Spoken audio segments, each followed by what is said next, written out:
여기 보면 이제 이렇게 점점점점점점 세포질에도 있고 뭐 소포체에도 있고 뭐 이런 점점점점 여기도 이렇게 점점점점 이렇게 있죠. 동물과 식물의 구성에 대해서 알아보겠습니다. 자, 이 내용은 이제 중등과학에서 배웠던 내용인데, 중등과학에서 배우긴 했지만, 그래도 그 가장 생물의 기초적인 내용 중에 하나이기 때문에, 잠깐 언급하면서 넘어가도록 하겠습니다. 자, 동물 같은 경우는 이제 세포로 시작을 하죠. 그쵸?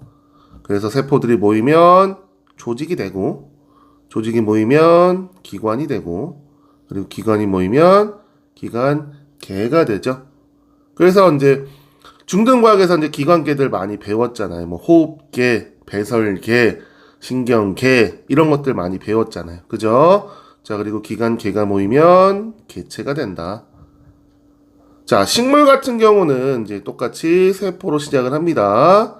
그리고 세포가 모이면 조직이 되는데, 자, 동물과 다르게 뭐가 있어요? 조직계라는 게 있죠. 그쵸?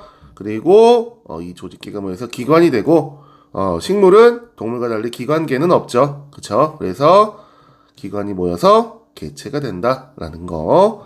자, 가장 생물의 기본적인 내용이니까 요거는 앞으로 이제 그 고등학교 2학년 때 그 생명과학을 선택하는 사람들이 있기 때문에 요런 기본적인 거는 좀 잡고 가기 위해서 좀 내용을 설명을 드렸습니다. 세포 소기관 문제는 그 세포의 소기관들의 그런 역할들을 물어보는 경우도 있고, 그리고 이렇게 그림을 주고서 이게 어디에 뭐가 해당되는가 이런 것들 물어볼 수 있으니까 요거 그림 먼저 보도록 하겠습니다. 자, 이 정중앙에 있는 요 두 개가 뭐겠어요? 핵이겠죠. 그죠? 자, 그리고 요렇게 있는 이런 것들이 뭐예요, 이제? 요게 소포체가 되겠죠. 소포체. 자, 그리고 요렇게 이제 콩처럼 생긴 게 이게 마이토콘드리아. 자, 그리고 여기 보면 이제 이렇게 점점점점점점 세포질에도 있고 뭐 소포체에도 있고 뭐 이런 점점점점 여기도 이렇게 점점점점 이렇게 있죠. 이게 뭐예요? 이게 이런 점들이 뭐다? 라이보솜입니다. 요게 뭐예요? 요게 식물에만 있는 거? 이게 엽록체죠. 그리고 여기 물주머니 같은 게 있는데 이게 액포입니다. 요렇게 좀 소포체 비슷하게 생기긴 했는데 좀 다르죠, 그죠? 얘가 바로 골지체죠. 그리고 이제 요렇게 얇은 막이 있는데 식물도 여기 얇은 막이 있죠, 이렇게. 얘가 세포막.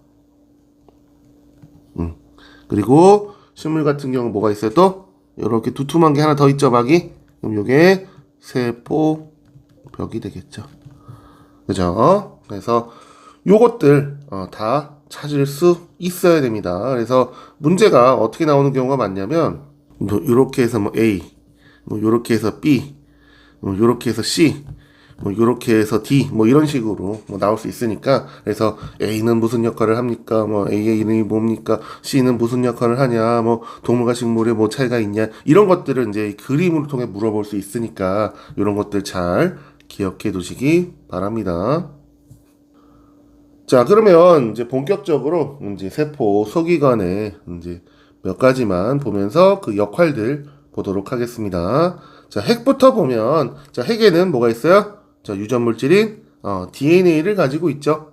자, 이 DNA가 무슨 역할을 하냐? 바로 생명 활동을 조절한다라는 거. 네, 그래서 DNA가 가지고 있는 그 유전 물질에 의해서 생명 활동들이 조절이 된다는 얘기예요. 그죠? 자, 그리고 이제 아까 봤던 점점점점들이 있었죠? 그래서 이거를 라이보솜이라고 하는데, 거기서는 뭘 만드냐? 자, 이 유전 물질을 바탕으로 된 단백질들을 만들어냅니다. 그래서 뭐 세포라든가 아니면은 그 생명 활동에 필요한 그런 단백질들이 있을 거 아니에요? 그죠? 그래서 그런 것들을 만들어내는 게 바로 라이보솜이다. 자, 그리고 소포체라는 것이 있습니다. 소포체. 그래서 이 소포체는 단백질을 이제 골지체 또는 세포 다른 곳으로 운반을 한다. 운반을 한다라는 거 잘 기억하시기 바랍니다. 자, 그리고 골지체는 뭐냐? 자, 단백질이 만들어졌잖아요. 그죠? 근데 그걸 바로 쓰는 게 아니라 이제 변형을 또 해야 되는 경우가 있어요. 그러면 어떻게 돼요? 단백질을 변형한다라는 거나 아니면은 이제 세포 밖으로 분비를 한다라는 거나 이런 역할을 한다. 아시겠죠? 자, 그리고 이제 마이토콘드리아가 있는데 얘는 뭐예요? 이제 세포 호흡을 하는 곳이죠. 자, 우리 세포 호흡의 목적이 뭐야? 바로 에너지를 공급하기 위해서죠. 그죠? 그래서 이것도 잘 기억해 두시고요. 자, 그리고 세포는 어떻게 돼 있어요? 세포막이라는 걸로 둘러싸여 있죠. 그래서 굉장히 얇은 막이다. 근데 이제 중요한 역할은 뭐다? 다음 시간에 배우겠지만 물질 출입에 큰 역할을 하죠. 그래서 세포막이 이렇게 있으면 안으로 들어오거나 이렇게 물질이 나가거나 하는 거를 이제 세포막이 해준다라는 얘기예요. 아시겠죠?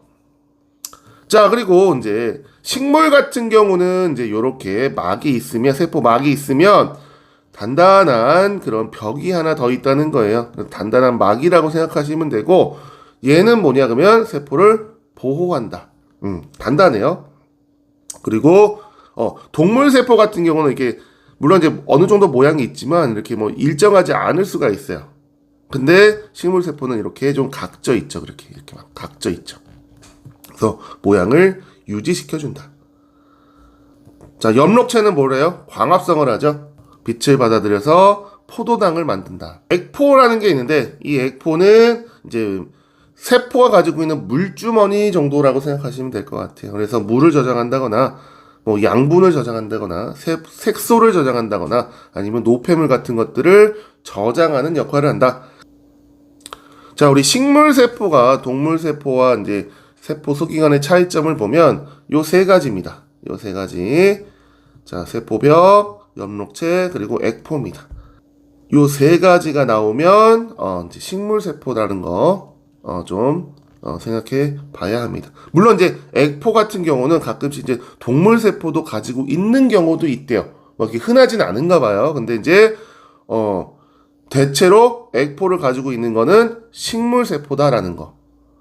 자, 그래서 통합과학 안에서는 동물 세포와 식물 세포로 이제 차이점을 둘 때, 자, 세포벽과 엽록체를 가장 많이 이용합니다. 그래서 액포는 약간 논란이 있으니까, 그래서 세포벽과 엽록체를 이용해서 식물 세포와 동물 세포의 차이점을 많이 물어보니까 요거 잘 기억하시기 바랍니다.